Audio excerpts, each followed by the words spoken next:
Hello everyone, if you're new to my channel, consider liking and subscribing. It will make me feel wonderful if you do that. Thanks. By the way, I also have another Naruto and Luffy fanfiction channel. If you are interested, link is in the description. Curse by Jennifer Wilson. When one gets to travel back in time, is it a blessing or a curse? Luffy doesn't know. But when the Pirate King wakes up on the Moby Dick, he's so tired of living. Meanwhile, his previously dead crew desperately searches for an answer, and the Marines retraces the greatest schism since its founding. And what's this about Raftel? Huge shout out to all the warlords of this channel. You know who you are. Want to stand among legends? Join the channel membership and show your support. Adios. The first time Marco sees the Wanderer was after a shipwreck. As part of looking for salvage, they fish out provisions floating about in the sea. As the provisions are loaded into the central kitchen, his division starts opening up the crates in order to allocate their goods to different kitchens. They open up a barrel, only to discover that there wasn't any food inside. What a nice nap that was. A man stretched his arms out as his brother jumps away from the barrel, fearful of any weapons that he may carry. Looks like I'm saved. I thought I was going to die too. All at the scene stared at him. Marco is more astonished at the fact that he didn't detect his presence even as he was inspecting his progress. Who are you? The man digs his nose as he stares back at them. Who the heck are you? Marco answers back, twitching an eyebrow. Why would someone be coming out of a wine barrel? The man shrugs. What was it? Meerkat, Margot? Aha! You're that Mango, right? He slams his fist onto his palm. From the Whitebeard Pirates, right? Marco feels his eyebrow rise further and further. It's Marco. You haven't answered my question. Who the heck are you? Kashishishi. I'm Kobe. The man guiltily whistles away as he saunters out of the barrel. Damn it. Marco's frustration unleashes itself as he punches the man. Instead of avoiding that punch, the man allows Marco to put his fist on him. And Marco feels weak all of a sudden. What are you? Marco pulls back his fist, feeling his strength return as he does so. The man rubs the spot where Marco had attempted to punch him. A wanderer, of course. Kashishishi. The Wanderer, Kobe, was definitely a fake name. He was sure of it. Proceeded to avoid the crew on most days, and accepts no invitation by Pops to be one of his sons. Contrary to expectation, he avoids most chores except the washing of dishes, which he does extremely quickly to anyone's surprise. When asked, he says, "My nakama always complained I can't do most chores without messing them up, so I do the ones most related to eating, kashishishi." Consequently, Thatch takes the opportunity to get to know him by cornering him near one of the division spaces. Your name isn't Kobe, right? The Wanderer scratches his head, his eyes closed in thought. Nope, but he's a nakama, so I will always remember his name, he answers, grinning like a loon. I also had a swordsman, a navigator, a liar, an archaeologist, a shipwright, a doctor. Oh, and a musician. The musician's important. What happened to them? Kobe's expression shuts off, and he starts singing Bink's Sake totally off key. Thatch doesn't give up. Having persuaded Ace into stop, Marco wakes up before dawn to chaos. He slams his door open to see Ace marching off to Whitebeard's cabin in righteous fury, while Izu has only 2 layers of makeup on. It's enough to warn him that last night shit hit the fan. He's right in all the worst ways. Thatch is nearly dead, kept alive only with the best equipment that the Moby could offer, what with a dagger piercing close to his spine and loss of blood that would probably haunt the rest of his days, because the Moby was supposed to be safe from all that when not in battle. Ace is a fiery pillar of rage, and explosions could be heard from 5 rooms away. The Wanderer is in the infirmary when he finds out that Ace, despite Pop's objections, had decided to chase down Teach on a one-man raft and left the Moby. Marco's frustrated, and has every right to storm off and sulk beside the 4th Division commander's bedside. The Wanderer offers him a snack of badly toasted bread and dry corned beef. Despite his heavy mood, he accepts the makeshift breakfast. You found him. The Wanderer nods in acknowledgement, sipping some water from a satchel. Marco heard from his brothers that the Wanderer was the first on the scene, trying to staunch the flow by pressing against the wound and preventing anyone from removing the dagger until the doctors had arrived. The head doctor explains that for stabbings, the protruding object has to remain, otherwise blood would continue to flow and flow and flow. He finds an arm wrapped in gloves on his shoulder, the wanderer looking at him. He's going to live, he says, as though it's really important that Thatch does so. He looks furtively at Thatch, who looks older than he usually is. I'm not losing a nakama like this, the wanderer mutters. If you consider us your nakama, Marco asks, why do you not join us? I'm an unlucky wanderer. Bullshit. You have enough dumb luck to fill this ship. No, he says, and unlike all other times, he's hiding his face with his hair. I'm unlucky to my nakama. He stares at Thatch. Maybe that's why Thatch is like this. The wanderer stares at the opposing wall, his expression downcast. No, if not for you, our brother could have died. A voice comes out from behind them, and Izu, now with his full set of makeup on full display, walks in. You know how to handle stab wounds and stop bleeding. You also know how to allocate duties. You were able to get aid to Thatch in the shortest time possible, and you never took eyes off him even when it would have been better to arrest Teach on the spot. You prioritize the lives of others over yourself. He looks at the wanderer in a new light. What Izu says makes sense. I lost a nakama that way. The wanderer says tonelessly. I didn't know what else to do. Why did Ace chase after Teach? Pop's rules. Marco explains, remembering that this guy is a newcomer. The leader of the division has to go after the person who harms his brothers. It's to dissuade others from doing the same. Pops was worried about Ace. With the new fruit, Teach may be too strong to handle for him alone. We don't even know what the devil fruit does. Yami yami no mi. The wanderer explains. It's a fruit that sucks and destroys people. Drains people of their strength. Marco starts. You knew that fruit? Teach tried to use it on me. Oh, well, why didn't the wanderer die yet? Izu voices this question. To their surprise, the wanderer grins. I'll show you. He turns his glove inside out, to reveal tips of a gray material sunken into the seams of the glove. Sea stone gloves. The Navy uses it to line their money, but not enough to weaken a devil fruit user. My nakama decided to apply the same principles in making a weapon against devil fruit users. He turns the glove back to its proper orientation. However, it can't affect people in this form. Somehow, the expression the wanderer wears makes it perfectly clear that the whole explanation is complete bullshit. Marco's really too tired to care. After all, his co-conspirator is lying unconscious on that bed. Thatch wakes up and he thinks that this must be some before-death hallucination. His eyes are all wonky, because he sees the wanderer. Both he and Marco decided on the name ages ago out of a lack of things to call him, and Kobe's obviously a stupid name. Conversing with something next to his bedside. Go, it's not his time yet. Do you know the consequences of snatching a soul? Yes, I know. But that only applies for important souls to me. He's not that important. Ah. Did he really has to say that? Thatch feels mildly insulted, even if they had only known each other for a couple of months. Not to you, but you continue to stay at his bedside for the last 2 days. Though you may be a bearer of the initial, that doesn't imply that you can order me around like this. No, I can. I don't fear death. But you do for your nakama, which this person definitely is. Okay. No need for apology. Apparently the wanderer is trying to lie to himself. But seriously, wanderer, you're not a very good liar at all, aren't you? I fear being alone more than being dead. I'm no hero, he sighs, I'm selfish. I want to protect my nakama, but I can't see them yet. Away with you, the figure scowls. Fine. I will come calling anyway. It's a matter of when. With that, the figure departs in a wisp of smoke, while the wanderer is left staring emptily into the wall.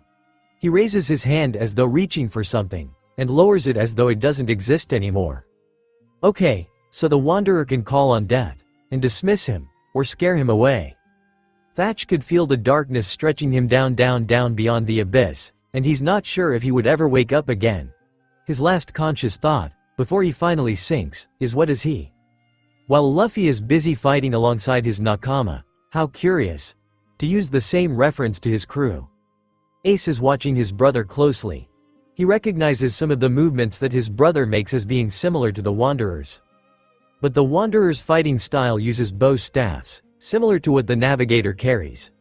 The use of multiple weapons is present in both the swordsman, and the kicks the chef makes, if more precise and less flamboyant, could have echoed one of the fights he had with the Wanderer. He doesn't like what this implies. Flashback. Most of my nakama have vanished beneath the depth of the waters. The Wanderer notes as he nurses a cup of water, I would only see them again once a certain person arrives. Certain person? Can't you just drag the guy over? Ace replies as he tosses his weapon aside. Every attempt he makes to move closer to the Wanderer out of sparring, the Wanderer retreats a few steps back. The Wanderer shakes his head ruefully.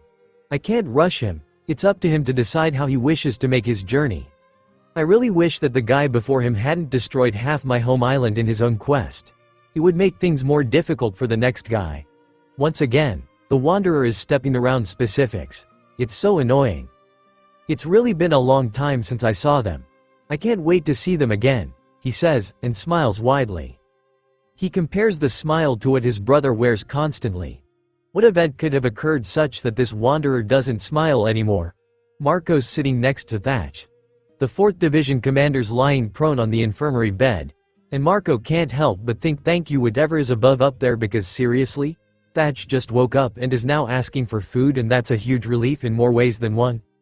Thatch was, however, highly dissatisfied with what was on offer. Alright, the nurse spoke, even if the dagger teach, she spat out the word as though it was poison, used was not poisoned, it did strike too near your stomach for comfort. Hence, she pulled out a bag full of some mockery of food. We would be restricting you to some easily digested foodstuffs. Oh hell no. Thatch tries to argue valiantly, it didn't touch my stomach, and I don't see why you have to restrict my intake of alcohol and sweetstuffs. The nurse arches an eyebrow, and relays at least 2 hours worth of lectures on gastrojejunostomy and the use of the gastric tube that Thatch can and will attempt to forget because he really can't appreciate the resulting mental scarring. However, he will probably hold his sister in awe for the use of medical explanations as a weapon of persuasion. While Marco is busy dissuading Thatch from going after more tasty, if less healthy, morsels, he's watching the Wanderer stride back and forth on the moby. He's used to multitasking like this. There's too many things going on board the vessel for him to be too focused on one thing at one time. The Wanderer hasn't claimed credit for anything. If any, he thinks that Thatch's near-death experience is his fault, and thus he stays away from Thatch when he's awake. Thatch thinks it has something to do with the figure he saw the Wanderer speaking with. Now the Wanderer is alone, but at various times, he could see the Wanderer's ears visibly prick up in response to something they can't hear. Pops wants to see him. Osan, he greets Whitebeard, eyes wide in astonishment. They have hardly talked to each other. The Wanderer makes a point of avoiding conversation when possible, sometimes even disappearing if the crew is actively searching for him. It's no wonder that they haven't talked to each other before. Gararara. Whitebeard laughs. It is not the first time the Wanderer has heard him do so, though he has not seen Whitebeard since the War of the Best. He tries to muster up his best manners painfully drilled into him by his long-suffering navigator. His weary mind reminds him, and says, I'm sorry. Whitebeard gives him a grin as he lays a hand on the Wanderer's head. It is meant as a comforting gesture. The Wanderer flinches and fails to hide it. Whitebeard frowns. What's the matter? He asks in a concerned voice. The Wanderer attempts to stop his shaking hands. Focus. He must focus. This is important. May I ask a hypothetical question? He has done this many times. Rarely has the subject matter been so personal, for he had personally encountered him, even if it were for a short moment of time. He wants to stop, for his soul is weary and in so need of rest, but he has to. That person's life is at stake. Whitebeard motions for him to go on. If you were to move on, how would you wish to do so? In his mind, his former navigator would have thumped his head for the absolute lack of tact he has just displayed, despite having been coached for many a year. His sniper and doctor would have been chided alongside him. Whitebeard looks at him strangely. It is a rather personal question. The Wanderer would not fault him if Whitebeard chooses not to answer. He would have done the same if he had been taught to be more cautious and less carefree. Surprisingly, Whitebeard does give an answer. Guararara, I will go out fighting for my sons and daughters, of course. The Wanderer remembers he had done so. It is the same answer that he would have given. His shipwright would have added, with a dawn, but he is no longer with him. All of them are no longer with him, and he has only himself to blame for that. I thank you for your answer. He will try to keep his manners in place, especially for a person he had respected in his youth. This is the courtesy one pays to their elders. Whitebeard is more than just a father to his sons. He had started the Silver Age of Pirates just as Roger's words had done to the Golden Age of Pirates. The words of those that die will live on. Thank you all for loving, keep calm. Calm. He fights off his inner struggle, and turns to leave, hoping to leave the conversation at that. Of course, things weren't so simple. Why would you ask that? Whitebeard is suspicious. He has every right to do so, seeing that no one would start off with such a question to someone who is their superior. I lost my crew. His cook once told him that he could not lie to save his life. His ally tells him to always use some bit of the truth within the lie. He remembers this, as much as he remembers each of the singular aspects of his crew. Already, some details are fading. He cannot remember how his swordsman used to laugh, or some of his musicians' jokes, as prevalent as they had during their journey together. The only constant is the passage of time, and the erosion of memories, akin to the travel of the boat across the waters, and the retreating coastline of his home island. What he can do, what he must do, is try to recall details of his crew members as many times as possible, so that he does not forget them. Oh, they had tried to save me. They had failed, but that would not explain why he is still on the seas. I remember them sometimes. More than that, he tries to incorporate their movements into him. He uses a staff rather than his fists, bringing his brother and navigator closer together than they have ever been. He learns to play a harmonica, because the violin and piano is too difficult for him to master. He can cook some broth now. He knows that his survival is the embodiment of their intentions. Therefore, he will try to remember them by making sure that they live on in him. All of them, even his musician, were just too young to die. Then would you not join us, be my son? He wants so badly to agree with this. He really wants to, but he can't, not when so much is counting on what happens later on. Maybe after this is over. Then, when he rests, maybe he can. This is all wistful thinking.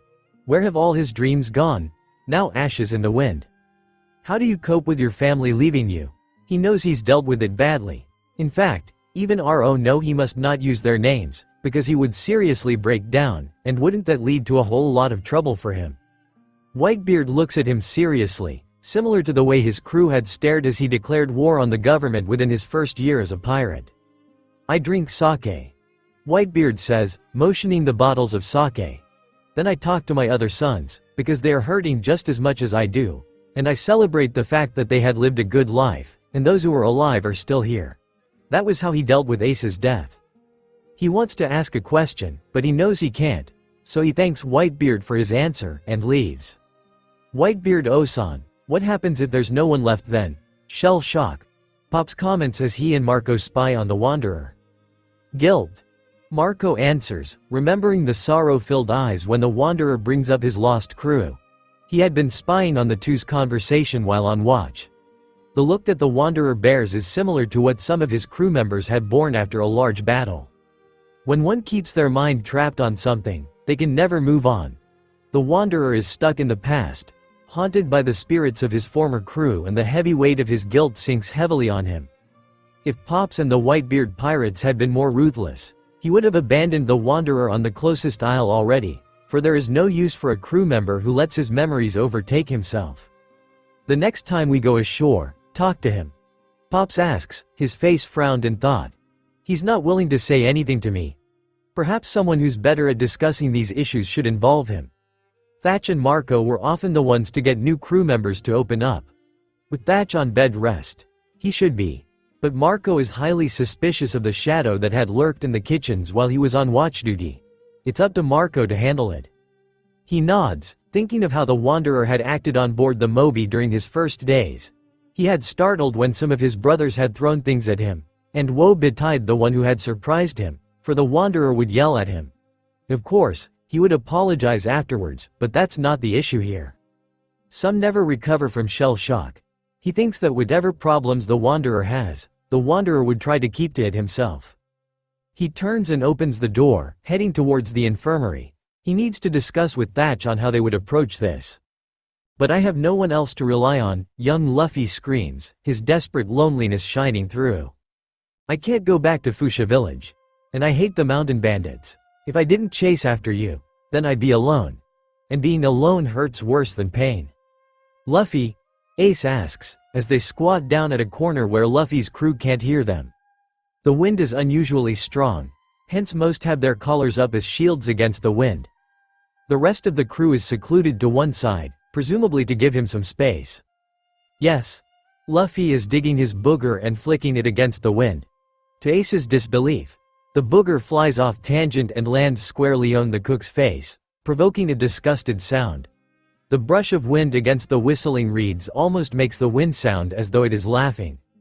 Do you remember what you said about why you didn't tell Blue Jam about our treasure? It is still painful and hard to think about how Luffy had continued to say nothing about the location of their stash, even if Ace had intentionally led Luffy into routes where even he would not dare to tread and had only known Luffy for a few days. Luffy's inclination to make friends with those around him will kill his brother one day, he's sure. Luffy's face is dragged into a pained expression, and Ace immediately regrets asking it. Mentioning the incident would bring up the memories of their third brother. Sabo's death was much more painful to Luffy, as his little brother was too young to see his friend go so early in his childhood. Do you have people to rely on now? Luffy's eyes are glistening, and his snot is dripping. Ew. Stupid little brother. Nonetheless, Ace grins in relief.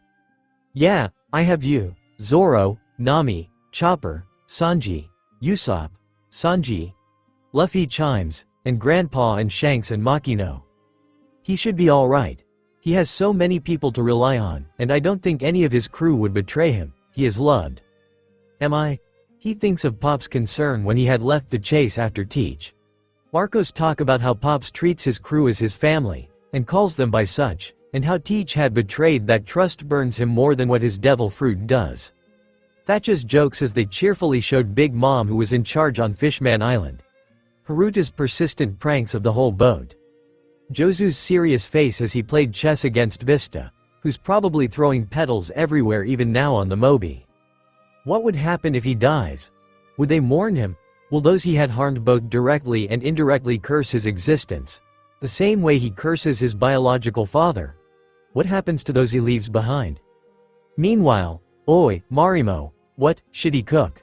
What was that for? What are you talking about? You deliberately did that? Swerving the booger onto my face? You probably deserved it.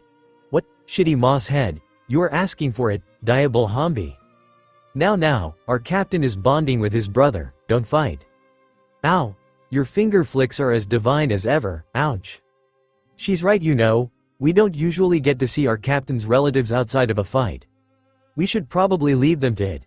Now look, you're the strategist here, what are we to do? I have a plan, but I would need to contact someone else. Now, where can I find good food on board that ship? Ah, Thatch breathed in the sweet savory fragrance of his lunch. Ramen in a thick broth with a pork bone base, with a garnish of spring onions. A hard-boiled egg sliced into two, with the egg yolk mixing with the soup broth such that the essence of the bone marrow could be tasted in one bite. He bit into the egg, savoring the meal that had required 2 hours of pestering from the cooks on duty and teasing of the nurses to allow this meal to slip past the head doctor's watchful eye. Bliss. Excuse me. Thatch looks around, searching for the owner of the voice. He had ignored it the first few times, thinking that it was probably from someone on deck. Oi, shitty bastard. Was it the Wanderer? The voice was definitely too low to be Marco. Then again, the Wanderer had such a high-pitched voice, so maybe his throat was sore. Pompadour. Okay, that's it. Bad enough that he was being insulted, but his hairstyle in particular. He was still sore about how the nurses had forbidden hair products in the infirmary. He tossed his limp hair sideways, and narrowed his eyes on the sudden movement at the corner on his eyes. He focused. Oh God. Thatch stared. I'm high. I'm so high. On what? It must have been difficult to sneak things into the infirmary. I would know. His food is talking. His strips of cabbage have managed to form a mouth that is flapping at him, and one of the cooked eggs, deeply fried and most definitely alive, is looking at him. Even the ramen seemed to have formed some kind of forelock. I must be on some kind of drug or something. Oi, are you paying attention to me? The cabbage barks angrily at him, and the curly Uzumaki fish cake currently acting as his food's eyebrow is raised at him in impatience. I need to talk to someone about my captain. Scar under eye, huge appetite for meat, answers to the name of, the talking bowl of noodles pauses, before continuing, wait, scratch that. Laid back personality, probably just reached your ship. Heard of him? Oh God. Is he referring to the Wanderer? A bowl of food is asking for the Wanderer? A bowl of ramen is searching for the Wanderer and has eyes on our ship? Thatch promptly fainted. When Marco reaches the infirmary, his nose is assaulted by the smell of disinfectant and food. He laid his face on his palm in recognition. Thatch, a cook by trade and a gourmet by habit, had been dismayed by the light broth the medics on board had provided as part of his daily meals. It was only a matter of time before a bowl of some delicacy made its way onto Thatch's table, regardless of the disapproving glares the head doctor had gave. Marco smirked and opened the door, expecting to see two things.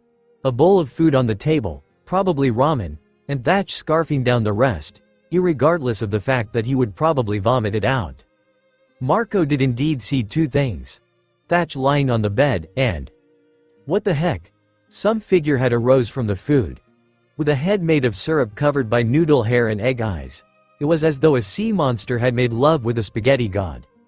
Marco stared at this bizarre personification of Thatch's ill-gotten gain with horror-filled awe.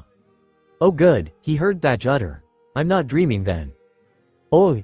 Will you listen to what I have to say or not? The cabbage leaves opened in a snarl. I'm wasting my time here. You have no right to say that, Marco yelled back, as Thatch pushed himself away from the food monster. What are you anyway? He collapsed on the bed, with Thatch leaning against him for support, despite any protestations to the contrary. The figure fluttered his eyelash, and the god of food. There was an awkward silence, as both Marco and Thatch stared at this self-proclaimed divine spirit. Marco could feel his eyebrow visibly twitch in irritation, both at the pomposity of the being's manner as well as disgust at this bizarre and unexpected occurrence. Like hell you are, both of them yelled at the mysterious monster. Anyway, our captain's on your ship, so me and the other crew members decided to give a message to him through me. He arched a Naruto eyebrow at them. Tell him that we know what he's trying to do. Wait, why does our pet wanderer think you're dead? Time to ask questions. This may be helpful in getting their wanderer to open up. Surprisingly, the Naruto eyebrow went down, and the figure seemed to slump. Because we kind of are? Anyway, because of all that chaos that went down on Dawn Island. The god of food scowled. Our captain's a ball of guilt and anger, and he thinks the rest of us are hallucinations and just wouldn't listen. Even if his first mate's been going through hell trying to talk to him. Both Nami-chan. At that point, the broth appeared to form the shape of a heart in the yolk currently playing the part of his eyes, and Usopp. The heart image disappeared.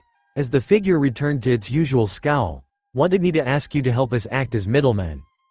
And why should we believe you? Marco asked, ignoring the disappointed glare that Thatch gave him. Their wanderer was under the impression that his crewmates were dead. This figure that claimed to be his former crewmate must be off his rocker if he were to think that because he's the former pirate king. Well, before that no-good idiotic brat decided to destroy half of Raftel and kidnapped our captain along with him. There were so many different things wrong with that statement. Former pirate king? Their wanderer was floating in a barrel dressed only in a worn cloak, a red cardigan and pants. Granted, the cardigan was probably intentionally left unbuttoned, and both the gloves and cloak appeared well cared for, but still, whoever heard of a pirate king dressed in that? Furthermore, he said Raftel. You mean Gold Roger? Thatch's voice held an astonished tone to it. It was 25 years since they had met the late pirate king. But Marco could still remember how Roger had laughed at everything, wondered at everything, and had this sense of camaraderie that made most who met him like him, even as he continued to incur the wrath of the world government. Yeah. We only managed to get here a few years earlier, but Robin Schwann thinks that our captain probably met Roger before he died, because there are signs that our captain wasn't planning to escape Raftel. The ramen head explained impatiently. But the more important thing is, we discovered what our captain's planning to do. Please tell him that we will stop him if he continues to. The ship rocked, and the figure stopped, hissed before collapsing back to the bowl, turning back to a stale bowl of ramen. Marco took one look at it. He carried the bowl, and without a word, appended its contents into the toilet bowl, and flushed it. Thatch did not say anything, but a tear went down his cheek, the epicure in silent mourning of this barely touched gastronomic delight. Liar! The wanderer glared at him. Marco barely resisted the urge to punch him in the face for the insult. Instead, he silently noticed the twitches in their wanderer's forehead, the tightly grasping fists that implied an impending explosion. In fact, those were the hallmarks leading up to an inevitable ace-involved fight. "We're not," Marco uttered calmly. They were in the bar next to some members of Ace's division, Marco having dragged their wanderer over under the pretext of going out for a drink. "How could you have spoken to my crew?" the wanderer continued to utter in a toneless voice. It was as though all the attempts at involving him in their conversations had done nothing to improve his surly temperament towards the matter of his crewmates. Thatch could have been impressed at his stubbornness, were he not frustrated by his obstinate stance. "Well, they did mention the fact that there was an incident at Dawn Island." Marco intentionally dropped the name, hoping to get a reaction. He wasn't disappointed. "What would you know about Dawn Island?" the wanderer screamed at him. "It's none of your business, and here we are at the root of the problem," Marco thought as he watched the wanderer raked his hands through his hair. The term survivor's guilt had nothing on the expression the wanderer now. The wanderer continued to cradle his head in his hands, tremendous sobs heaving through his entire body. Marco gave a look towards Dusty, a member of the 2nd Division, now on standby for this very reason. "Hey, would you listen what I have to say?" Dusty had worked with the wanderer a few times, and was thus familiar with his sudden mood swings. As a result, the number of sobs reduced, though it was no less loud in scale. "Before Commander Ace, we had another commander. His name was Posthumus. He sailed with us for over 10 years. Dusty began, watching him. "He was a really good captain to us, doing some of our chores, and always the last to retreat in battle. We liked him a lot, because he was always looking out for us." Flashback, Marines. The emerging figure of a Marine officer caused those on watch to throw up an alarm as the land crew quickly packed up. "Die, pirates!" A young Akainu charged towards them, firing blasts of magma at the retreating pirates. "Oi, we didn't do anything," Dusty yelled back, as he continued to race towards the forest. Posthumus signaled for him to hurry up, and he replied with a grin as one of the whores that Dusty had asked out for the night made her way towards the town for safety. Akainu stared at the whore, lips pursed. Then, he lifted his arm towards the whore, and uttered, "Die Funka," great explosion. The whore screamed as she held still with fear, her wide eyes staring at her incoming doom. Luckily for her, Posthumus slammed down on her, forcing both to fall onto the floor as the blast shot past them. "Oi, she's only just doing her job. What are you trying to do?" he heard Posthumus shout back as the rest of the crew continued their descent through the forest. "With these whores around, there will always be more of you. To get rid of this great evil known as piracy, even those who aren't involved in piracy themselves must be dissuaded from pursuing business with pirates." He could hear Akainu shout back, even as he heard Posthumus race through the forest in the opposite direct Mander doing. He wondered as they finally made their way out of the forest. Just as the last of them emerged out towards the port, where a small boat would take them to the main ship, an explosion rocketed through the forest, sending cinders everywhere. Commander Posthumus, his voice felt hoarse with emotion. But he could only retreat with his face filled with tears as they left their commander behind. "After that, none of us were really willing to call another person our commander," Dusty said, as he lowered his hat over his eyes. "Even when the Spade Pirates joined, not many of us were willing to discuss this issue with them. But Commander Ace disagreed with that." Flashback, "I kinda know what your former captain was thinking," Ace said as he sat down next to Dusty. "I would have done the same thing as well." "He died, Ace," Dusty said, eyes brimming with tears. "He died, just because of a whore. Who cares about them?" But Commander Posthumus didn't even hesitate to protect her, even when she had treated him so flippantly a day earlier. "I don't think it was just because he was trying to defend her. You said he headed in the opposite direction? I would have chosen to protect my crew, even if it meant sacrificing myself instead," Ace muttered as he twirled his hat. "He's right," one of the former Spade pirates groaned. You know this idiot formed a whole wall of fire just to ensure that we can retreat while he held the line. Shitty idiot, but our captain just the same. Oi, say any more and his head would explode with pride. This guy can actually do so, he's all fire and all. Ha ha ha. The whole cabin fell to pieces, highly entertained by the pun. The next day, we decided that we wanted him as captain, and naturally so did his former crew. Teach could also have been a commander too, but he always kept himself out of conversations. He pursed his lips at the reminder of the traitor. We should have expected something. But well, I think I can understand what drives a captain to care for their crew members. I can also tell you this. Even if there were mountains and oceans to cross, nothing would stop a crew from getting to their captain. Ask the Spade Pirates if you don't believe me. They attacked Pops just to get back Ace even if they knew they would lose. Dusty ended with a thumping of fists on the table. The Wanderer looked down in his cup. He was silent, even as Dusty gave him a friendly nudge. I wish they had not tried to rescue me. The Wanderer swirled the drink in his cup, as Marco tried to hear his softly spoken words. I was about to die soon. There's no reason for them to sacrifice themselves for a dead man. I've lost subordinates myself. Sometimes I remember them, and toss a drink into the sea in memorial. However, I know that they wouldn't have wished for me to obsess over their deaths. Marco offered, throwing a glance over at Curiel and Haruta cheering Vista on as he continued his drinking contest with Atmos. So, keep calm and carry on? The Wanderer commented. Yeah. Marco eyed the Wanderer, who appeared to be in better spirits. I won't ask you to join the crew yet, but at least give a name that doesn't sound like a lie. Kobe is a real name. He's one of my friends, the Wanderer retorted. And besides, I can't give others my real name. Why not? Dusty asked in mild amusement. People looking for you. She. The Wanderer chuckled. It's a secret, but how about Goku? Goku, huh? Marco scratched his chin in thought. Goku. Where had he heard that name before? Ah, that character, it fits. She. I went by plenty of other names before, but Goku's my favorite. The Wanderer scratched his head in embarrassment. Anyway, let's party. Yash, the cook, for lack of a better word, was brooding in his chair. While the archaeologist had reported that their captain was happier than before, drinking with the other members of the Whitebeard crew, the navigator was hesitant on whether the now named Goku had decided to pull out of the foolhardy plan that he's got his mind on. Their captain was a stubborn bastard. Even after he lost his brother, none of them had known how he felt until the days after Dressrosa, when his other brother came back from the dead.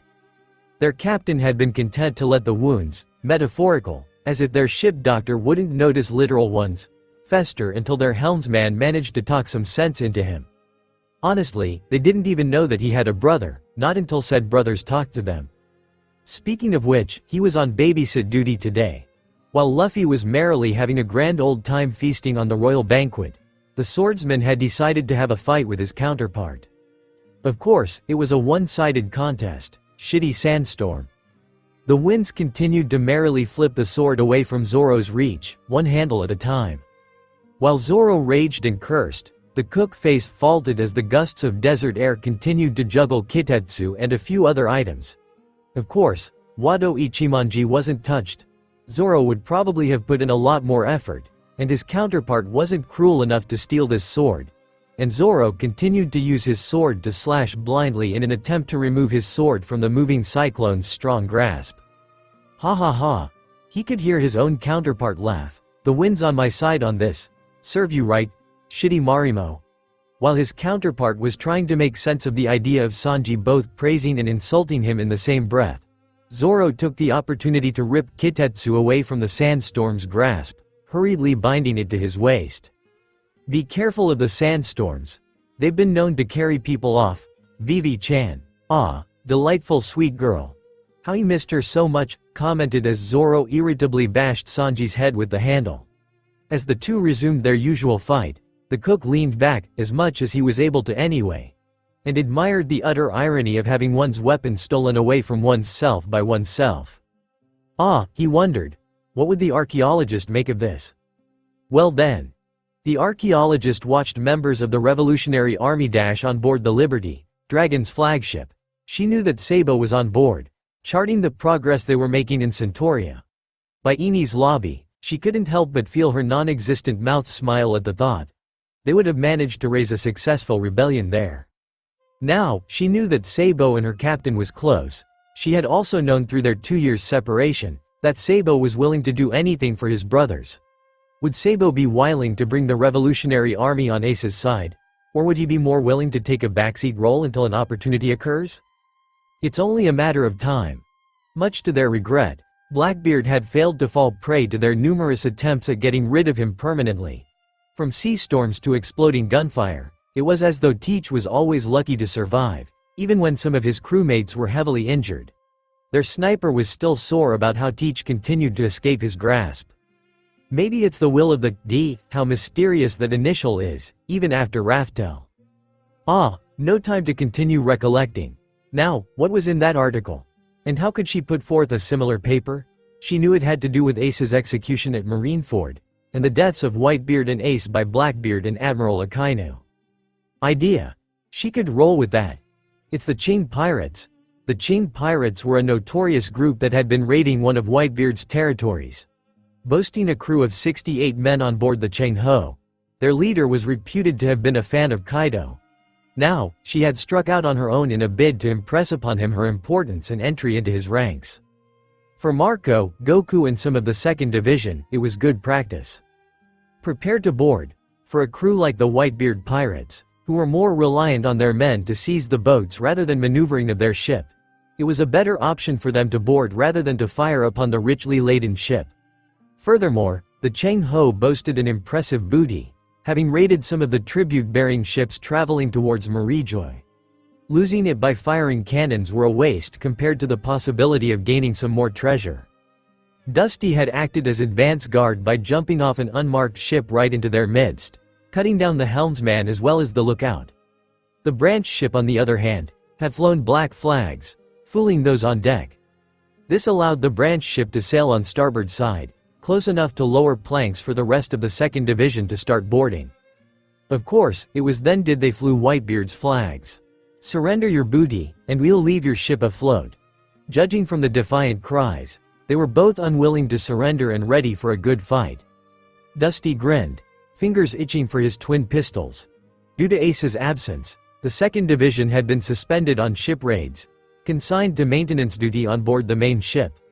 However, both Marco and Whitebeard had decided to take the boys out on a raid before they were to meet Shanks. Pistol.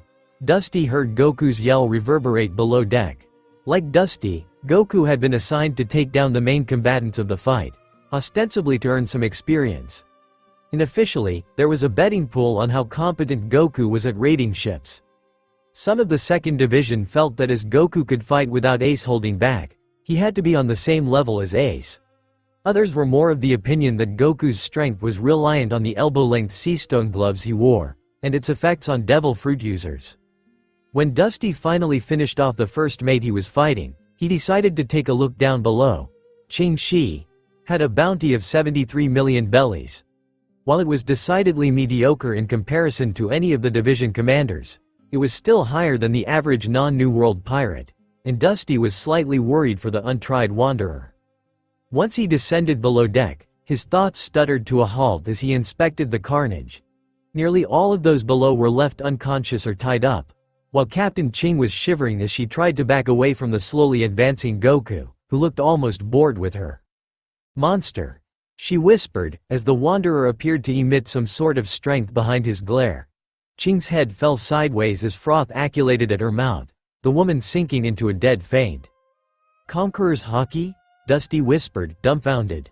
"Ah, that's a secret." Goku held a hand to his lips. "I forgot." Dusty stared at the wanderer, who was now munching on some of the meat that had been found in the pantry. Most of the meat was gone. "What happened to it?" said one of his brothers, inspecting the kitchen. "I could have reckoned that they were headed towards the island 3 days away." Dusty eyed Goku suspiciously. On one hand, it was not like Goku had been a constant raider of the moby's pantry. On the other hand, he was still munching on something. "Why are you looking at me?" Goku seemed to catch on to the glares that some of the hungry pirates directed towards him. "It's not my fault. I didn't touch anything." Yet there was a noticeable bulge near his waist. Dusty raised an eyebrow. Within 2 years of the bar's official opening, one Monkey D. Garp was officially blacklisted from the shop, as had been done in so many areas, due to causing irreparable property damage and public disorder. Unofficially, Garp was told to tone down and was often allowed in outside of operating hours. Mary always had a soft spot for the old man for praising her tea. Such as now, for example. Garp, one of the waiters fell over in shock as the Den Den no Mushi screeched out Sengoku's harsh tones. Garp continued to laugh, irrespective of the angry motions that the snail was making as the fleet admiral continued to scold the vice admiral. And another thing, the world government had decided to increase Straw Hat Luffy's bounty to 300 million bellies as a result of his assault on Eni's lobby. Why didn't you arrest him? Ah Sen-chan, it wasn't my fault. I fired my ultimate iron cannonball and managed to get a few hits on him, but he was too fast for me. Bogard should have sent you reports on how that ship flew away. It's not like I could handle it, Garp chortled, as he gulped down another cracker. It's precisely because of that flying ship that the elders held back on suspending you, Sengoku shouted back. Anyway, I think you would like to know this. Garp's face grew morose as he quietly heard the words relayed over the secure connection. Is that the case? Understood. Garp's expression bore a serious look that did not fit his previous mood. I will report to headquarters later. Make sure you secure that for me. He placed the receiver back onto the Den Den no Mushi before pushing his head back in his hands. Is there anything wrong? Mary adopted her most soothing tone as she retrieved a cup of chrysanthemum tea. You look sad. Mary hated to see Garp's melancholy, a look that ill-fitted his normally cheerful face. Ah, my idiotic grandson got himself captured. Garp rubbed at his eyes. Straw Hat Luffy. Mary's hand trembled as she spoke. I thought he managed to escape you. That's what all my customers say. No, Luffy's all right. It's Ace. Ace, Mary echoed. Portgas de Ace? The very same. Garp gloomily said. Apparently some no-name pirate turned him over to the Marines in exchange for a position as one of the Shichibukai. The very same one that also happened to be a former members of the Whitebeard pirates. The elders think they would be able to reclaim some of Whitebeard's territories. Mary lowered a finger to her chin in thought, but her hand ceased to shake. But isn't Whitebeard one of the more moralistic pirates? Shouldn't the Marines pursue people like Kaido the Beast or Big Mom instead? Whitebeard's famous enough such that the Marines would receive a boost in morale. Garp explained as he received the cup of tea. Furthermore, even if he cares for his subordinates, he has angered plenty of people in the world government. For example, many of those who want products from Fishman Island have to pay his people tariffs in order to acquire it. But wouldn't an even higher level of tariffs be placed by the world government if the Marines were to take control over it? Furthermore, even if Whitebeard wasn't there, wouldn't the other Yonko try to claim it as their territory as well? Mary frowned in thought. Garp scratched his head. Well, they are hoping for the former case. Products such as pearls and fish only found in the deep sea are popular in certain areas, Mary scoffed. You mean slaves? I know that much. Mary huffed. So it's the world government and not the Marines who wish it. Sengoku was complaining about it too. Says that any outcome of it would be bad for both parties except in the best of scenarios, and unlike Kaido or Big Mom, using Ace as bait ensures that Whitebeard would appear at Marineford. So we either have to toughen up Marineford's defenses and execute Ace in public, or imprison him privately and impel down. Mary interlocked her fingers. Then the former would be better. After all, what the government needs is a public spectacle to show the might of the Marines. Furthermore, by executing Ace and luring Whitebeard would lead to a double whammy for one of them down is more secure. A choked sob came from Garp, and Mary stopped talking. I'd say all my fault, Garp burst out. If only I hadn't taught them better, then I wouldn't have to see my own grandson. Without a word, Mary moved a hand to gently rub the head of the vice admiral in sympathy. For a grandfather to see his grandson die, and do nothing to stop it because of his job. It is a pity for me to witness this. She glanced at a photo. Marines or pirates, all of them are children of the sea. What's so different between the two? Was it not once said, that all children of the sea are born of saltwater and live by their own code of honor? Where is the justice in making a person pay with their lives and dreams? What is justice in this world but the orders set down by a corrupt government with no sympathy for the public? She continued to sing softly, an East Blue lullaby that she had painstakingly learned. They stayed in the bar for over an hour, before Garp abruptly woke up with a snort, thanked her for the tea before going out. Mary looked at the clock. We'll close down for the night now. The waiter breathed a sigh of relief, already swaying on his feet. Mary shook her head in wry amusement at her employee before pulling down the shutters and stowing the stools back onto the bar. The waiter tried to help, but Mary had pushed him back to the sleeping quarters with a quick smile. Soon, she could hear quiet snores emanating from the room. Mary tiptoed into the back room, shutting the door behind her, before pulling out the Den Den no Mushi that Garp had used earlier. She dialed, and lifted the receiver to her ear. "Hello, this is Mary. I would like to place an order for a shipment." Shanks thought it was a good idea to warn Whitebeard. Thus Rockstar was given the unfortunate duty of delivering a notice of his arrival. Having arrived on the Moby, he felt it prudent to release a bit of hockey. A slight bit should be enough. Still, he managed to knock out the majority of those along his path towards Whitebeard, warming the liquor-soaked cockles of his alcohol-laden heart. He counted that as a win. "Excuse me." He courteously bowed towards Whitebeard, "since this is an enemy's ship. I kinda made a bit of a threat." He could practically hear the hisses of the commanders behind him. Well, it didn't hurt to be too menacing. He was after all another Yonko, and not their ally. "The wound I got from that guy aches whenever I look at your face." The other Yonko replied.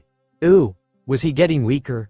There seemed to be more tubes connected to that guy every time they both met."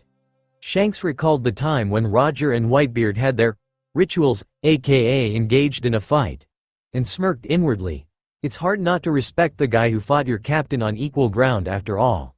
Though, Roger definitely beat him in the abilities department when it came down to hand-to-hand combat. "I bought the healing water. I have no intention to fight," Shanks replied, as he towed the enormous bottle of sake. The sad thing was, it was unlikely to get another bottle this size so soon.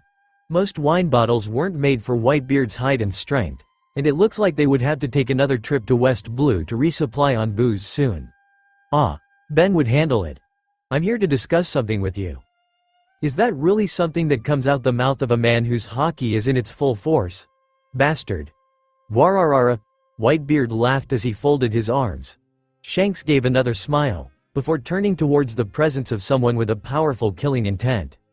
"Hey, red hair, look what you've done to us." The man was yelling at him. How nostalgic. The way they used to yell at each other across enemy ships. The 1st Division member. "Oh, you're Marco from the 1st Division, right? Want to join my crew?" "Shut up." The man looked affronted. Maybe it's a bit blunt to ask someone of the enemy then. But he could really use someone of Marco's caliber. In the heating department, it did get a bit cold on Winter Island sometime. Meanwhile, Whitebeard managed to clear off his crew, leaving only a few members monitoring him. "Booze from West Blue, huh?" Whitebeard examined the bottle that Shanks threw at him. "The quality isn't very good, is it? I've traveled through the seas of the world, but nothing is superior to the booze made with the water from my place. It's the booze from my hometown, drink up," Shanks said, mildly insulted by the callous remark. He liked that booze. Whitebeard should try it before criticizing it. Whitebeard tipped the bottle and swallowed a few gulps, before exhaling, "Not bad." Roger. Garp. Sengoku. There aren't very many people who know about the sea back then, Whitebeard casually remarked. Shanks felt a smile come to his lips in remembrance of the numerous conflicts that the Roger pirates used to have with the two Marines, now a fleet admiral and a vice admiral. "It's been 22 years. It goes without saying," Shanks replied. "How time went. It seemed not so long ago when Roger had sailed against Shiki in that terrible storm." "Well, not so terrible. After all, Shiki lost half his fleet while Roger only had a busted ankle. Bit of a no-brainer how that went." Wonder where Shiki went. After escaping from Impelled Down, he had disappeared for 20 years. Probably started plotting and not carried out yet. Really, too much thinking won't accomplish much after all. Best to see how it goes along. "You've climbed pretty far up the ladder, too," Whitebeard suddenly said in a probable fit of nostalgia. Before you were just a puny apprentice on Gold D. Rogers' ship. Thinking about old Captain Roger too. Man, that really gave a headache, because you can't think too much about that guy or your head would explode. If Shanks hadn't known Garp even before the man started to chase Roger, he would have pointed at his captain to have been the reason why Garp was such a nutjob. It's strange how we met while trying to kill each other. Because we used to fight a lot with Roger's ship. Whitebeard grinned. Did that funny red nose who was with you die yet? You mean Buggy? Shanks brought up his fellow cabin boy and powder monkey. It brings back memories. The day Captain was executed, we parted ways and that's the end of it. Well, he did try to get Buggy on his side. He was sometimes really afraid for his old friend, even if Buggy didn't see it as such. Rumors has it that he's still a pirate, according to Lucky Roo. Luffy had defeated Buggy while starting out from his home island. Atta boy. Those 22 years passed by so fast. Whitebeard began, as Shanks stopped his reminiscence of his fellow crewmates. Many consider them as legends. Even the duel between you and Hawkeye is still news to my ears. Oh come on, that was 10 years ago, old man. Was it so hard to remember the young swordsman's request for a rival? Come to think about it. Mihawk had mentioned this interesting guy who was Luffy's first mate. To think he would encourage the guy who would defeat him. Hilarious, that. When you came back from East Blue with one of your arms cut off, everyone was surprised. What kind of enemy did you give it to? That. Not one of his finest moments, to lose an arm to a Sea King. After Raftel, Sea Kings were the most popular meal for the Roger pirates, owing to the numerous Sea Kings that had assaulted their ships on their journey there. Master Rayleigh was at the forefront of the Cole the Pesky Sea King operation, and after losing an arm Shanks was inclined towards the consumption of the overgrown fish as well. One day, I'll gather up my Nakama and form a crew that's better than yours. And I'll become the Pirate King. What an interesting young boy to meet, especially when he was only intent on gathering more booze, dancing with Makino and having a grand old time. I bet it on the New Age, one day. There would be an overwhelming wave of the new generation, driven by his old captain's words. They would open a new era of Rom was counting on them to entertain himself in his old age. Whitebeard gave him a look of fond bemusement. As long as you don't regret it. Whitebeard. I've gone through many battles, time to get back to his original motive. And suffered various wounds. But what aches now, is this one. He pointed to the 3 scars across his eye. While the cuts were not as deep as to blind him, it continued to throb even after so many years, permanent enough to leave an etch on his face so prominent as to remain part of his Jolly Roger. This isn't a wound from an adventure. Shanks began, trying to relay the deep-seated worry he felt. Nor did I get it from Hawkeye. Your man, Blackbeard Teach. How did he get an epithet again? Oh yeah, self-created. Was the one who inflicted that wound. And it's not like I was careless or anything. Do you understand what I'm trying to say here, Whitebeard? Shanks waved his arms in emphasis. He's been waiting for a chance. He didn't take the position of a captain or made himself known. Like an insidious snake in the grass, Teach had been hiding himself in the shadow of Whitebeard's name. He didn't even earn himself a bounty. And now he's gained power, and started to take action. In the end, he'll be aiming for the top. And wouldn't that be a mess? Marshal D. Teach, king of pirates and heir to his captain's place? The thought was like ashes in his mouth. With his own will, he'll eventually take over your position, too. Oh crap, angry Whitebeard. Shanks could just feel the tension in the air. What do you want me to do? That's what you came here for, right? Whitebeard replied, tightening his grip on his Becento. Please, stop Ace. Shanks had an inclination of who Ace really was. Luffy's elder brother, except he knew that Luffy was an only child. Ace was adopted by Garp the Fist. Who could have suspected? Despite Ace's look, the Portgas wasn't even emphasized as comparison to the fire that trailed behind the son of his former captain. Yes, all of the Roger Pirates' remnants suspected, but well, what's the benefit of revealing an itty-bitty detail like that? After all, it's Ace's decision to be known by Rouge's surname, right? It's not time for them to face each other, after all. He can't help but feel worried for Ace on his own behalf. Such a polite young man with so much potential. Ace was only 20 after all. He shouldn't abandon his own life so freely. Leave Blackbeard Teach alone. Already, Shanks could tell that his words had no effect on Whitebeard, as the captain of the Moby had mocked him, restated the reasons for the importance of Ace to chase after a rogue member of his crew even if the man in question was not actually murdered. You can't live in this world without humanity and justice. Whitebeard roared.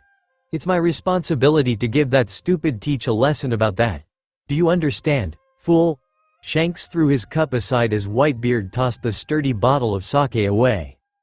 Then nobody will be able to stop this era of recklessness, Shanks retorted as he reached for his sword. I have nothing to fear. I am Whitebeard. As the two clashed their weapons against each other, Shanks could feel the hairs on the back of his neck tingling in a rush of battle lust. Ahem. Red-haired brat. One gloved hand pulled him off, while a booted toe caused the two weapons to fly above the two captains. Both drew away, and looked for the interloper.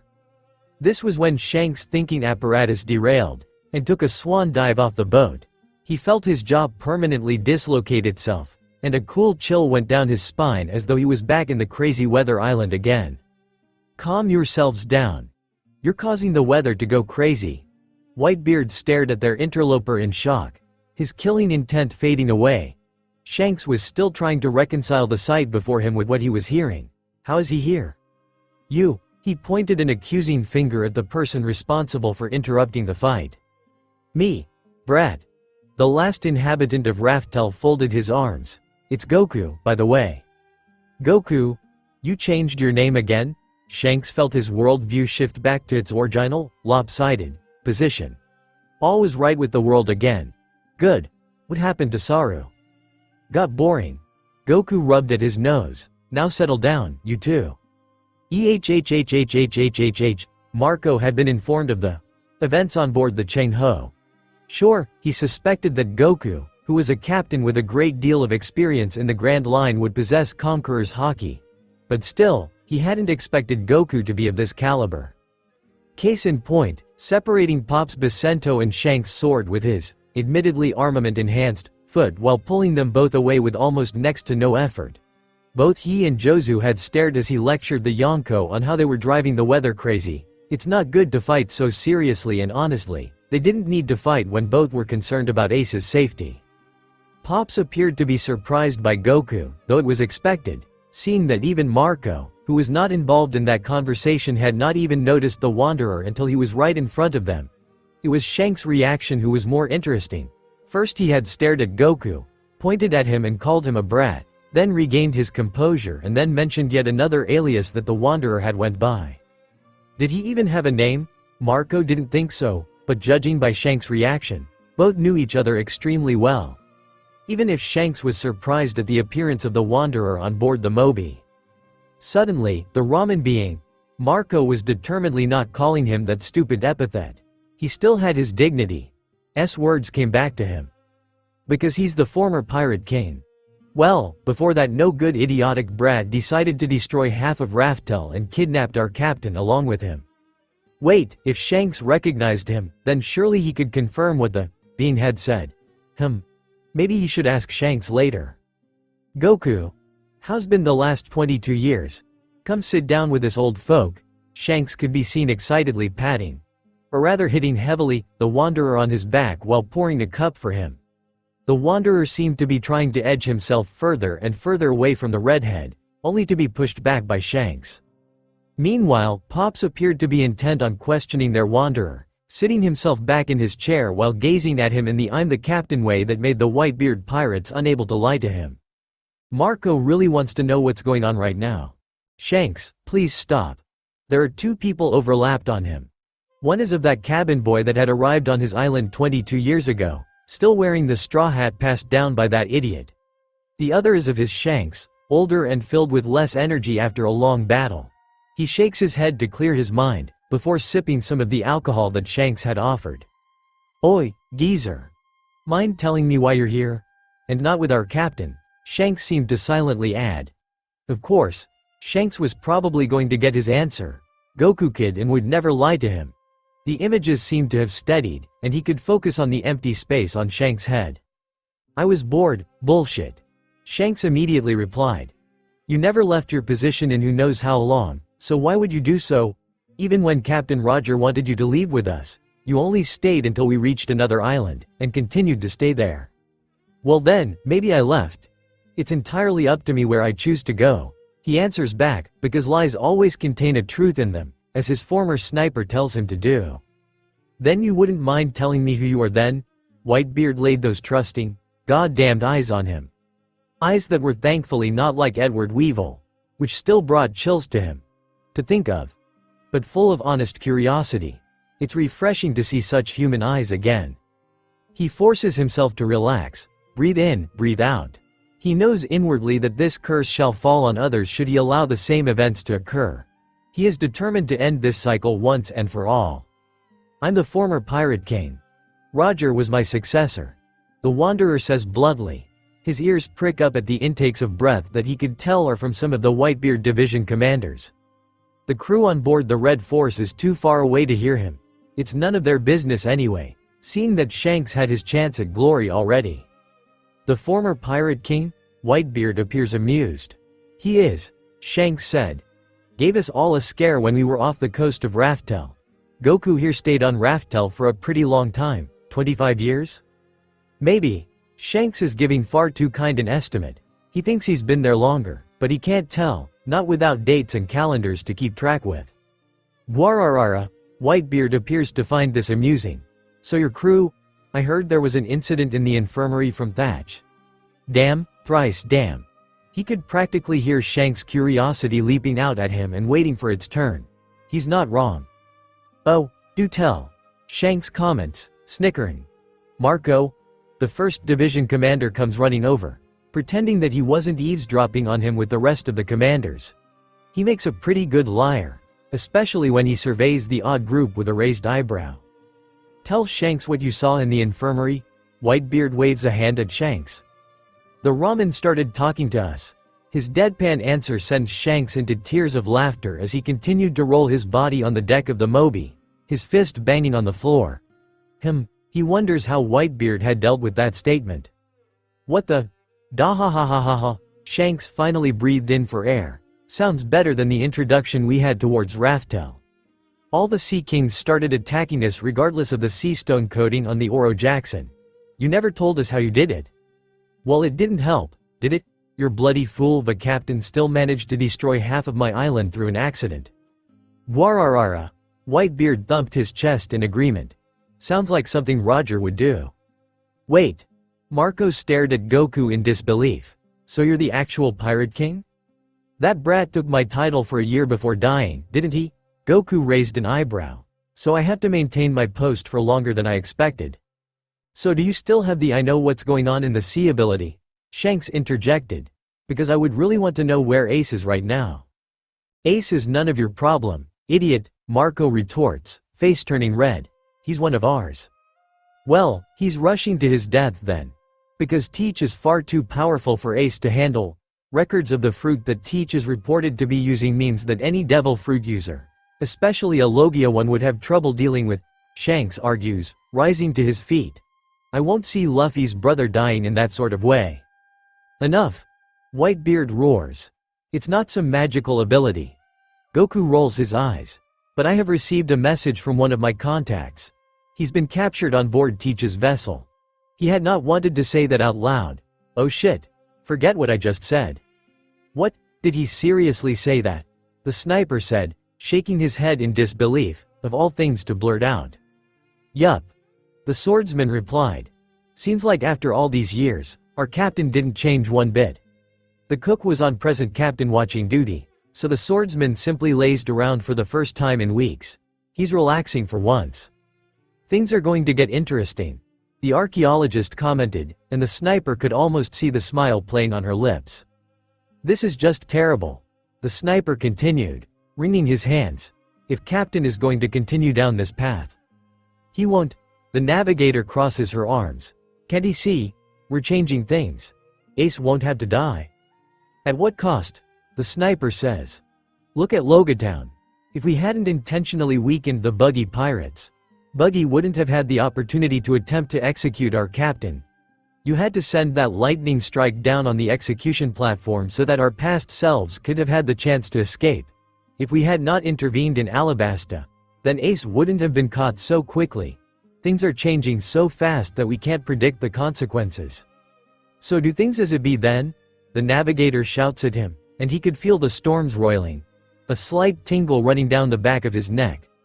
The navigator had never had a good restraint on her temper, and it shows. Let everything happen once again? We went back to the past to rescue our captain, remember? Honestly, are we even rescuing our captain? He's so. They both fall silent as they watch the sullen Goku get shouted and screamed at on board the moby. The archaeologist carefully chooses her words, knowing of the sensitivity between the navigator and the sniper.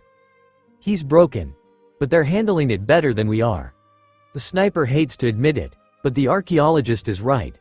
Whitebeard quickly comes to an agreement with Shanks before the two separate, with Shanks sailing off to head off Kaido from making another attempt at Fishman Island. It seems that the exchange point is 3 days away from their third branch ship.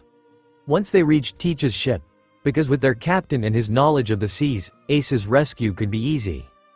However simple it may sound, the archaeologist can't seem to reconcile that with the sinking feeling of uncertainty she faces.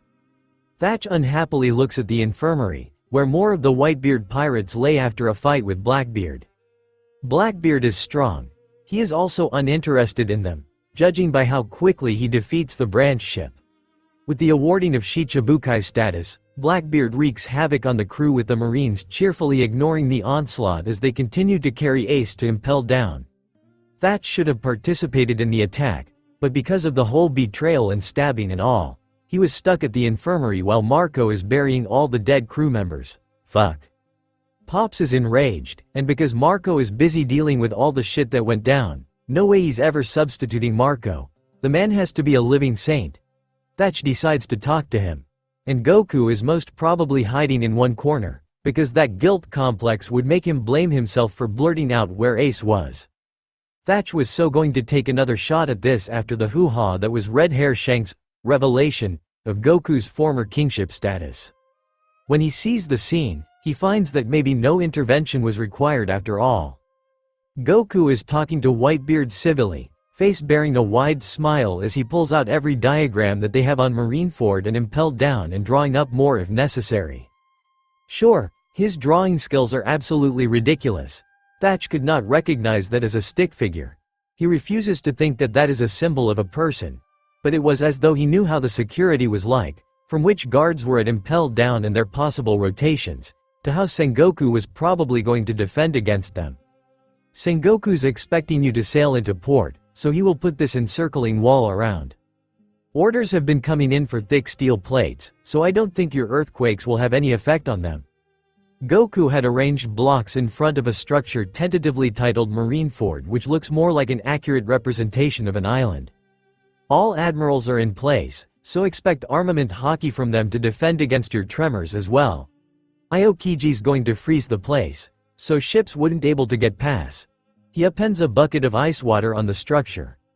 And Akainu will try to melt them once we leave our ships. We would also be attacked by cannons from the surrounding walls as well. He melts the ice by splashing some salt on them. Then we shall spread out the allied crew, so that they can't contain us at any point of time. Pops nods. Furthermore, Sengoku and Garp would most likely be on the platform itself to guard Ace. Pops is not angry. He is definitely pissed off, the only possible reaction when his son is captured, but it's the slow-burning kind. In other circumstances, Thatch predicts that he would have marched off to Marineford and created a huge spectacle, but Teach's blasé treatment of their ship has made him determined to give the best fuck off that the Marines had ever received, because no one like that deserves Shichibukai status. They'll regret ever considering the entrance of a backstabber into the position, especially a man formerly from the Whitebeard Pirates. It'll be safer trying to get Ace from the ship transporting him from Impel down to Marineford, but we don't know the schedules. Izo adds, our best bet is Marineford. So destroy the platform. Sengoku and Garp would be distracted, and getting keys is easy with Haruta here. Haruta grins in response to the praise. Get the key, destroy the platform, free Ace, then transport him from the destroyed platform through the Marines and into the harbor. Vista strokes his mustache. Pops, if they're barricading the entrance, we might want to use coding. And get past the ships? Would they have any way of attacking us beneath the waters? Asks Dusty, who's serving as temporary commander of the 2nd Division. As far as I can tell, they're relying on Aokiji to prevent us from escaping, fire against ice. You are entirely discounting Akainu here. Goku shakes his head, and there is a tone of fear in it. He's cunning enough to turn people against each other. Especially if he knows if I'm here. Why would your presence cause our honorary brothers to turn on Pops? Haruta asks, and it doesn't look like she's the only one.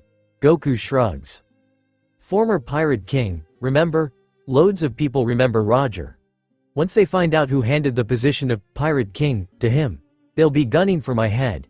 If I'm seen together with you, several of those who fought Roger may accuse you of betraying them instead, sir. Pops looks confused, but a moment later, makes an affirming sound. How do you know all of this? Rikuyo asks. Judging by the looks Blenheim and Fosa gives the Wanderer, it's clear they are in agreement. Unlike he and Marco, the trio had never interacted with Goku beyond fights involving the whole fleet. It's no wonder they suspect him. To them he's an unknown quantity with too many things hidden. To their surprise, Goku doesn't look offended, in fact, he chuckles. What can you say? First-hand experience. It takes several moments for that to run through their collective minds. You mean? Thatch can't process this. He really can't. You've been in Marineford? Yeah. In my time the security was a lot lower, so I had time to explore, create some chaos and leave. Also, I've been through an execution myself. An awkward silence followed, as Thatch pondered the implications of that statement. Been through an execution? Did that mean seeing one of his close companions? Or an attempted execution of himself? Thatch couldn't tell, as Goku's face plainly said that it was an experience he didn't want to relive ever again. Also, there was a dark look in Goku's eyes. The Marines would most likely attempt for a hostage exchange. If it's Aokiji, he's probably telling the truth. If it's the others, he clenched his fist, don't bother. They're lying. I learnt that the hard way. No, stay back, he continued to yell, even as the 2 guards continued to lower their blades. Don't you dare do this. Luffy, his navigator screams as a Marine wrenches her hair away from her face and holds a knife against her throat. Nami, his chef cries as he struggles against his bonds. The swordsman grits his teeth as he holds his wound close, but continues to bleed profusely from the side. Straw Hat Luffy, the announcer continues, your age of piracy ends now. If you continue to resist, the rest of your crew members will die. Before his own eyes, he sees the knife cutting away at Nami's throat. He sees Zoro fall down, unlikely to get back up again. Already, Brook had been sealed in a seastone-lined coffin. Usopp's neck is twisted, and his head shouldn't be that way. Not my Nakama. He can feel his eyelids growing heavier and heavier, and the cuts on his back is nothing compared to the pain that is growing despair in his ear. Deals off, Straw Hat. His vision grows darker, and he falls into oblivion. Zoro, Nami, Usopp, Sanji, Chopper, Robin, Frankie, Brook. Goku. He comes to and his eyes clear up to see someone floating. Or was it? He squints, and finally focuses on a guy with a hair pinned to one side. Thatch? The 4th Division commander looks worried. Next to him, Marco tips the work he was working on to one side, before turning his attention to him. You suddenly clutched your head and started screaming. Thatch replies to his unspoken question. Then you fainted. Scared the hell out of all of us. He helps Goku to sit on the bed, but Goku still feels disoriented. You said that the Marines may attempt a hostage exchange. Was that what happened to your old crew? Goku feels too tired to lie, so he says it all. They died. On Dawn Island, I was captured and about to be executed. Makino and the rest of Fuchsia village had to be pushed away by the Marines. Dayton and the mountain bandits had been imprisoned in a bid to prevent them from helping him escape. There was a cordon around the whole area, and Goku had been prepared. They tried to rescue me. It wasn't well thought through, this plan made in desperation. The officer told me that their crimes would be cleared in exchange for my compliance. But, they had already captured them beforehand, and were about to execute my crew after my death without telling me. His crew had escaped their bonds and were rushing towards him. His cries fell on deaf ears as he saw his crew, his Nakama being slaughtered as those knives went down his back. Oh gods! Marco hissed. So you escaped? Both commanders seemed alarmed and angry on his behalf. I did. But they continued to chase after me. So many people died because of him. Even members of the world government were attacked because they were seen to be allies, not to mention the Straw Hat Grand Fleet or the numerous crews he was friends with. That's why Roger dismissed his crew beforehand. There was growing realization behind the eyes of Marco. You told him what happened. Roger had dispersed his crew, and most might have wondered why he had done so.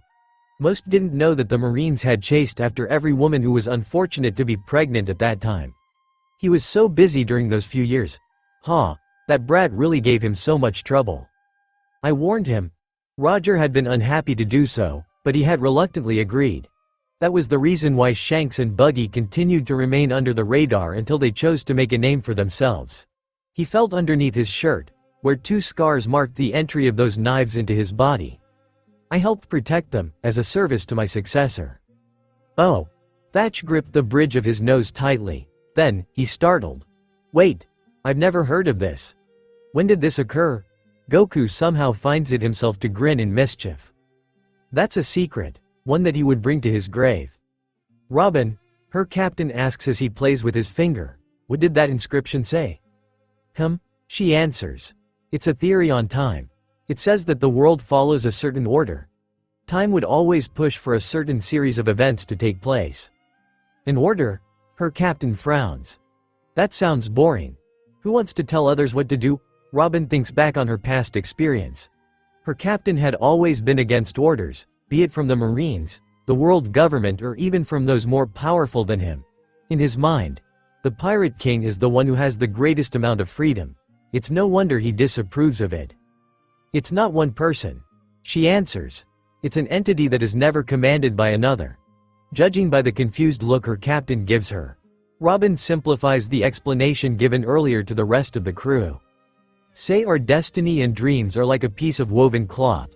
Our lives and bonds are woven together to make a tapestry of fate. Robin, what's a tapestry? It's a heavy fabric, made when multiple threads are wound around each other. Just like Nakama. When they camp out on an island, her captain usually does the same thing by winding long rubbery arms around each other. It's not hard to see the comparison. Exactly. So one tangle or snip would unravel this piece of cloth. However, this theory states that rather than being rigid, this cloth is elastic, like rubber. Like me. Robin nods in agreement.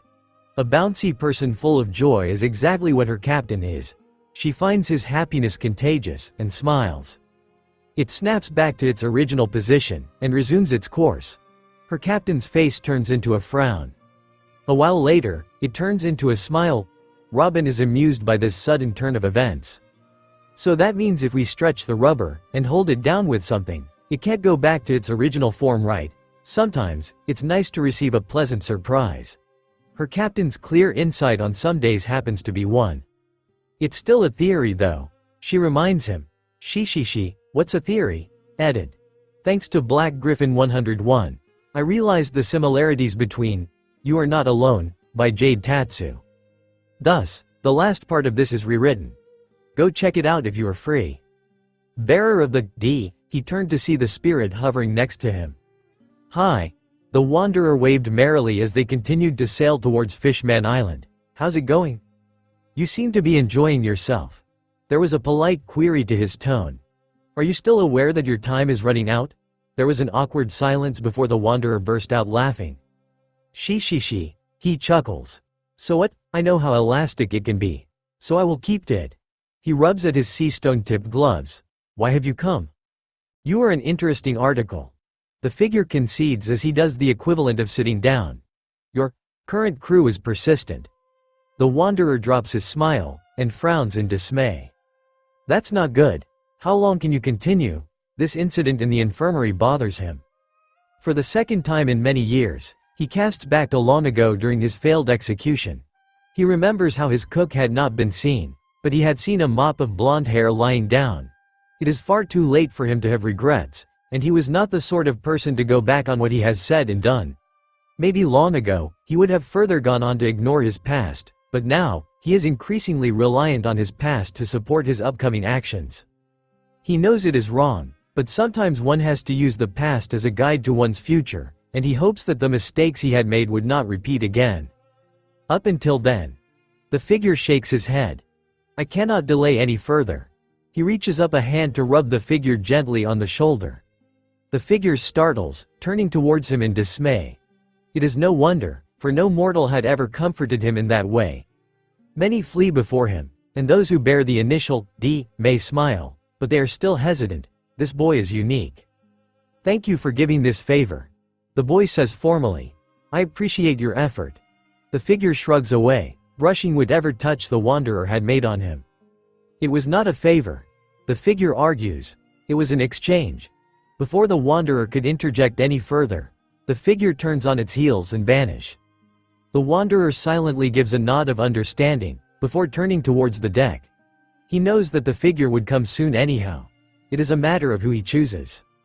Before Roger, the figure had hated him for what he sees as a betrayal of his trust, a result of the wanderer's actions towards him. At Roger's execution, the two had met each other after the figure had done its duty. The long discussion had ended in a battle of wills, and they had come to a compromise. By the time the wanderer reaches Whitebeard's ship, they had come to sympathize with each other, a result of the prolonged time spent together. Now, the wanderer knows what to do in the upcoming battle ahead. Who are you? Shirahoshi does not understand as she awakes from her nap. The figure, who had been bouncing on her chest, stood up, before flipping over to the table. Awaken, Poseidon. There is a flash, a hint of the earth shaking, a slight gust of wind, and Shirahoshi opens her eyes once again. No, please do not call me that, princess. There is a tender smile coming up his lips. Still a crybaby then? Yuwa. Thick, pearly droplets ran down Shirahoshi's cheeks, irrespective of the shushing noises that her savior is making. The last time. Shirahoshi, I need you to do me a favor. Shirahoshi nods excitedly. She can finally see her friend again. That is so. What can I do for you, my friend? There is an inkling in her that tells her that names seem to slide off this person, so unlike what she had seen before. She does not understand this premonition, but her thoughts are more occupied by the fact that her friend, her savior, is alive once more. Then she looks around her. Rather than the palace she had grown used to living in, it is her tower once more. Her old pet is still snoring away next to her bedside, and she gathers her thoughts to listen to her friend once more. I need you to act as one of the judges of the next Pirate King. He holds a hand out to forestall any protests. Shirahoshi, please understand. What I am doing now goes against the laws of those above. I do not wish to drag you into it. Yet, at the same time, I know that there has to be a counterbalance to the three great powers. Shirahoshi does not understand. How is she years in the past? Why is her friend saying this? Why does he sound like he is going to die again? Judge? She asks, because this sounds the most important to her. Yes. There would be many pirates who would be chasing after One Piece once more. Now, I know you may wish to elect the current me. That is the one who is supposed to be existing in this place, your king. But I do not think that I should be given any more favor than I have to. Would it not be better if I gave you my assistance? She asks in wonder.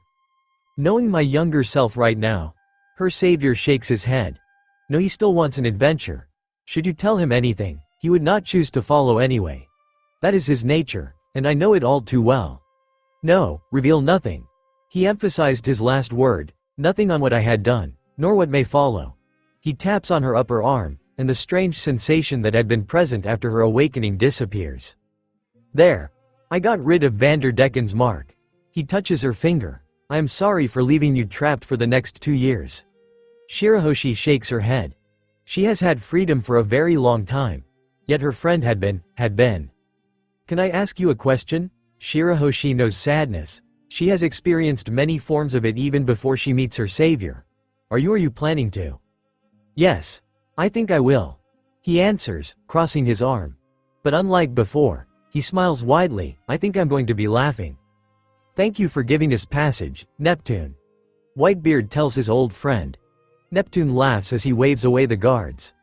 The Whitebeard pirates have restocked, and are setting sail directly towards Marineford. They have spent barely a day, urgent in their rush to get towards Marineford. No, it is you he should thank. Neptune says in gratitude. Without your protection, we wouldn't be able to defend ourselves as well away from the kidnappers. Whitebeard feels a slight amount of guilt. Should he not survive Marineford, his friend would be hampered by the lack of support the Whitebeard pirates provide. He hears that Jinbei has resigned in protest of the capture of Ace, but knows that the Sun Pirates would have the firepower needed to defend the Fishman Island. Before they leave, he catches sight of Goku skidding across the road, rushing towards the boat. In his hands are a few log poses and something that had the texture of rubber. When questioned, Goku beams and says that it was a gift from a friend. Whitebeard snorts in amusement. Why would the Wanderer need a balloon on board the Moby? As they float towards the upwards current, Whitebeard catches sight of a giant shark following them. Just before they shoot upstream, the shark appears to weep while waving its fin. Goku roars with laughter, and waves as well. The shark is joined by a menacing kraken, which moves its tentacles lazily before chasing the shark away, much to the amusement of those on board. "Ah, Tsurume," Goku says. "Thank you so much," to the amazement of the Whitebeard pirates. Tsurume the Kraken pulls a happy expression and leaves. "You know the Kraken as well?" Thatch blurts out in amazement.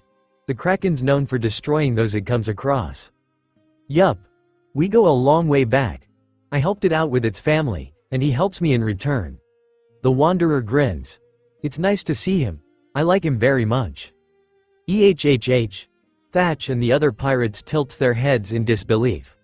Whitebeard looks at the dumbstruck expression that his sons bear, and the wide grin on Goku's face, and smiles. He hopes that Goku Wath crew. He is good with his men. Even those who have not encountered him before find it easy to get along with him. It helps that Goku seems to be friends with most sea animals, even with a Kraken usually known for destroying ships. He has also proven his worth by knocking out enemy pirates without killing in Whitebeard's name, even if he had never joined the Whitebeard pirates themselves. Yes, it would be nice if Goku joined. We're reaching Marineford in 20 minutes. Marco notes as he sits on the railing. Thatch, finally cleared for duty, grins as he twirls his swords lovingly. Marco had been deployed as advance guard, while Izo and Thatch would be defending the Moby on deck. Vista and Jozu would head off Aokiji, while Little Oars Jr., per his request, would be the front guard. "I can't wait to rescue Ace," Thatch commented. While he had been released by the infirmary earlier, he found that practice with Marco and Goku helped keep his mind off Ace's capture. The announcement of his execution, while a horror, was not surprising, especially for those in the know about Ace's heritage. They knew that Ace had escaped the world's clutches when he was an unborn babe. It's no wonder the world government is itching to cover up its mistake by executing the real son of Roger. Ha! As if they had ever known whose son Ace really was. Goku had been nowhere to be found, but it was no wonder, as Goku had been whisked off to the infirmary and had probably went into hiding after a fainting spell. Well, it's not like it hadn't been expected. Goku would come for Ace at the end of the day, and though the two hadn't known each other for long, Marco knows that Goku would come to the aid of Ace anytime. As they rose to the surface, one of the doors leading up to the deck abruptly slammed. Goku strode forward, leaning heavily against the railing. "Where's Ace?" His fingers were wound tightly around his staff as he hissed. "I can't feel him." Marco turns and uses his haki to focus onto the execution platform. Goku's feeling proved all too true, as his eyes found the man who was most assuredly not Ace on the execution platform. "Shit," he hisses, "tell Pops that we've been tricked." Sengoku watched as the best of the Marines continued to monitor the bubbling that indicated an incoming coded ship. Yes, he had expected for Whitebeard to do so. That was why he had the base surrounded and choked, such that Whitebeard's allies would be unable to enter. The fleet had escorted the prisoner through the gates of justice. On their way there, a few merchant ships had been attacked by some small-time pirates. The fleet had assisted in defending the merchant ships, as one of them happened to be owned by an influential member of the world nobles. Sengoku had been displeased when he found out about it, but was reassured that the prisoner was still heavily guarded even as the no-name pirates were chased off.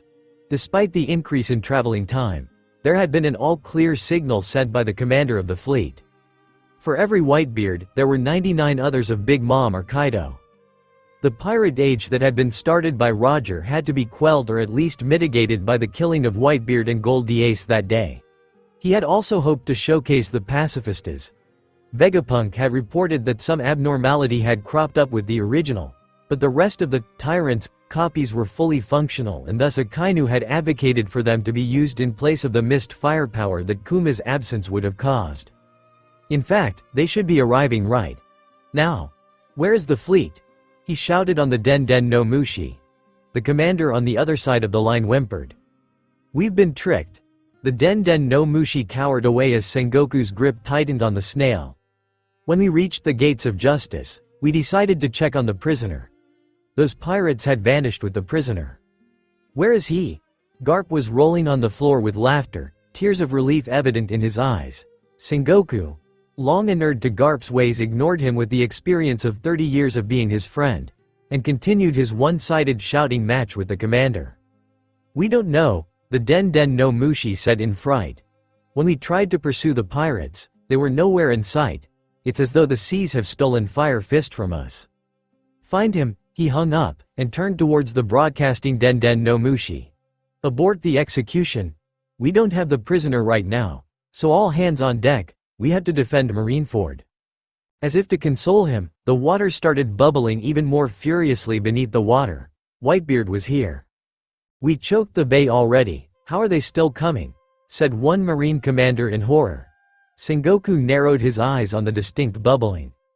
"At least we've got Whitebeard." Garp, no longer laughing, commented as he readied his fists. "Come on, Seni-chan," he said in a sing-song manner as he jumped off the platform. His eyes no longer bore the conflict between his duty to his job as a vice admiral and the familial duty of a grandfather. "We've got some Whitebeard pirates. Should be fun." Garp. Sengoku's patience was at its tethers. "This is a disaster already. Where is Fire Fist Ace?"